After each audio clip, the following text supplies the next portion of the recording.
suppose in terms of the off-the-field news or the other talking points, you've no doubt that people, I kind of questioned it a little bit. Florian Wirtz's admission, having not played in midweek in the Carabao at all, and were you surprised he was out the lineup for this one?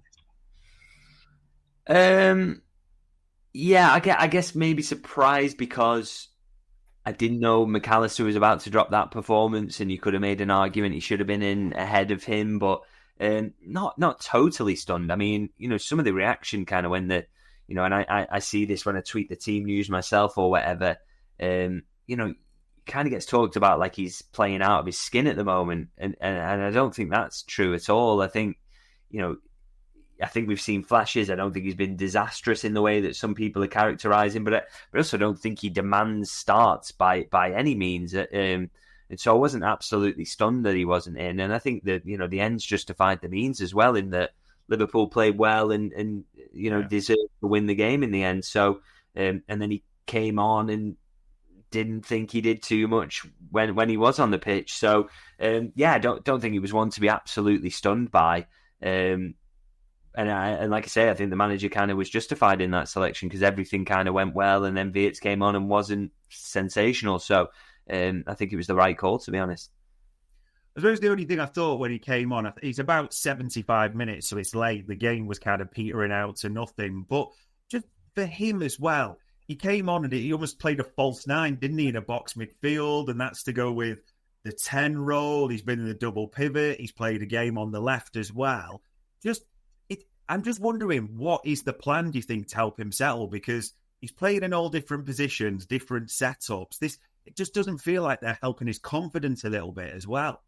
No, that's probably true. But the fact is, the manager's job is, he's got to play some role in Wirtz adapting. But the fact is, he's been given a lot of opportunities in his favoured position, primarily in that, he played in midfield against Brentford, and I don't think he did enough to kind of make you think, oh, he absolutely has to be in the team here. So, and he's played a lot of games in central midfield, and it's not kind of worked for him. So, at some point, the onus has got to be on him to play well, and the manager's got to pick a team that's going to win games and win games well, and that happened at the weekend. So, people can get angry about him not being in the side, but, it's a bit of give and take, and the manager's given him a lot of opportunities that he hasn't taken yet. And this isn't me saying he's rubbish, by the way, or, I think he'll be absolutely fine in the long term. But Liverpool have got to start winning games, and I don't think they're as good with Florian Wirtz in his preferred position at the moment. I think his best way into the team at the moment, for me, is probably that left-hand side, but he's probably not doing enough to displace Gakpo at the moment. So, until he does, the manager's going to be justified in that. And I know everybody's saying, you want this expensive player in the team. What was the plan for him? Well, the plan was for him to play in central midfield, but he has to justify it with his performances, and he isn't at the moment. So, I don't think anybody's writing him off at Liverpool. I think it's, okay, we need to get him there, and it's going to take time, but they've got to dip him in and out in the meantime because they can't keep losing games, and they're losing games at the moment. So, if you've got someone who's not hitting the level and not doing what you need them to do, it's best to not have them in the team, I'd say. And this it's not comparable to kind of Salah and McAllister, who have done it for you in this league. It's it's kind of on its own, isn't it? It's a separate situation. So because it's all about the adaptation. So he'll definitely get starts in the coming games. He may even start the next one. Yeah. But it'd be interesting to see where that is and why that call is made and the various things that go into it. Because at the moment I don't think it's kind of a shock or a disgrace that he's not in the team, really. I think he's got to kind of do more to justify his place and keep battling and keep working to adapt to this Premier League pace as well. Hope he gets up to speed, more opportunities very quickly. And a player, I know you've been a passionate defender of Milos Kerkez. Robbo was back in, and I think it's fair to say, it's not saying he's a better player, Robbo, than Kerkez by any means, but the team looked better with Robbo there, it seemed. Yeah, progression looked better, didn't it?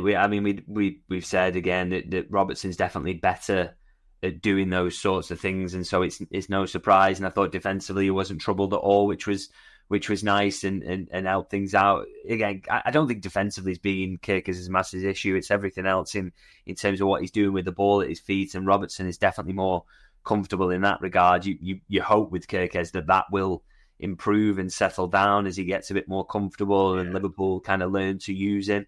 But at the moment, Robertson, I said he had to really come in for this game. I don't think he could follow up what Kirkes did with Brentford and keep hitting in the side. And again, it's not like Salah where he delivers, and if you give him the platform to do it, he does. Kirkes is adapting. He's getting used to playing for Liverpool. He's getting used to the expectations around that. So he can be justified in basically just dropping him on form. So, I thought Robertson brought a balance there. It's going to be interesting, though. What does he do? 3 games in a week here. Manchester City away coming up. Real Madrid obviously on tomorrow. How does he go about that one? It's a fascinating one because I don't think, can Robertson do all 3? Maybe not. And then you maybe have to use Kirkes in one, and which one's the best one to use him in? I'm not really sure. But I'm sure we'll see a little bit of him. But it's a little bit of a reminder to him that you've got to start putting the performances in now. You've got to start looking a little bit more like you're comfortable with the ball at your feet. Otherwise, Robertson's there to take your place back. It was interesting that, we wanted a win. We just needed it with everything that's coming up. But as much as he could, Arne Slot went back to last season's tried and tested, didn't he? And the 3 in midfields of Bosley, McAllister, Gravenberch. Yeah, Marmadashvili plays, but that's because Alisson's injured. He wouldn't otherwise. Hugo Ekitike is his only fit and recognised striker. So the other, newer signings that were available are on the bench. Is that what you're expecting to happen until now and the end of the year? We might just have to get used to Kirkes Wirtz being dipped in and out, as you said, that way. Yeah, I wonder if he has any regrets about trying to change things too quickly because, he was so able to do that at Feyenoord. He would embed kind of 10, 11 signings in a season and still go, still go and win the league, and yet he's not been able to do that because the Premier League's just too good. And any small weakness you show in terms of not using a player in a particular way that he would like, having someone adapt into the league. If you just can't carry anyone in this league. You've got to be absolutely 100% to win them, and we saw that against Aston Villa. It's like as soon as everybody was on it, Liverpool looked controlled and great, but you carry one player there, you concede a goal, and everything changes. So you just can't afford to do that. So maybe tried and tested is the way to go for now, and then start to ease these players in around the turn of the year, hopefully. But there's still, like I say, there's still going to be games before then. This could even come in on Tuesday. You could see Wirtz used off the left hand side on Tuesday. Any of these things could happen. But I think he's going to go more slowly now in terms of pushing these players in because I think it was just too chaotic, and I think it's led to some of Liverpool's problems. Yeah, we might have to get used to that, as you said, the tried and tested. And speaking of tried and tested, this is the exact opposite.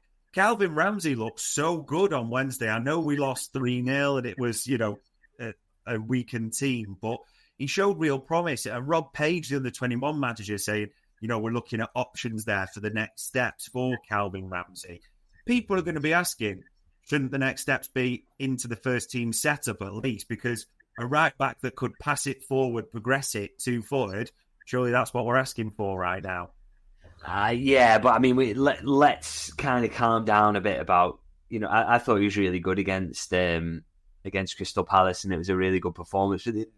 We have to remember he's kind of struggled with low moves that he's had recently. He's barely played, and when he has played, hasn't impressed at all. And coming into that Liverpool team where standards were on the floor at the very moment he came in, and it was a mixed team, and he did stand out, and I thought he did well. But look, if he was kind of Liverpool level at the moment, then he would be in and around the first team already. And I just don't think he's kind of close to that. I think people are getting a little bit carried away with his performance level, as I say, because he struggled in several loans that he's had.